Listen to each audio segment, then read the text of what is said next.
నమస్కారం ఈటీవీ 360కి స్వాగతం. ముందుగా ప్రధానాంశాలు.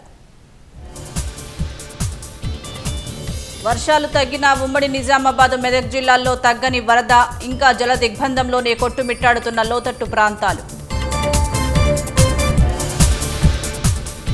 వర్షాలకు అతలాకుతలమైన జిల్లాల్లో ముమ్మరంగా సహాయక చర్యలు. ఇప్పటి వరకు 1400 మందిని రక్షించినట్లు అధికారులు వెల్లడి.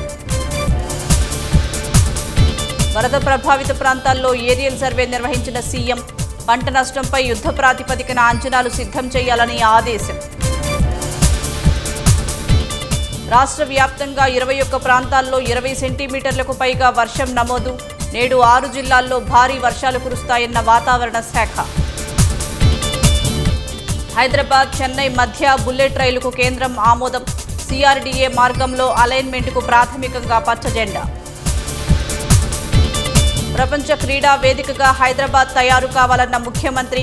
కార్యాచరణ ప్రణాళిక సిద్ధం చేయాలని స్పోర్ట్స్ హబ్ బోర్డుకు ఆదేశం. 75 ఏళ్లకు రిటైర్ కావాలన్న ప్రచారాన్ని తోసిపుచ్చిన ఆర్ఎస్ఎస్ చీఫ్. తానెప్పుడూ అలాంటి వ్యాఖ్యలు చేయలేదన్న మోహన్ భాగవత్. భారత్ కెనడా మధ్య మెరుగుపడిన సంబంధాలు. ఒట్టావాలో హై కమిషనర్గా దినేష్ పట్నాయక్ నియామకం.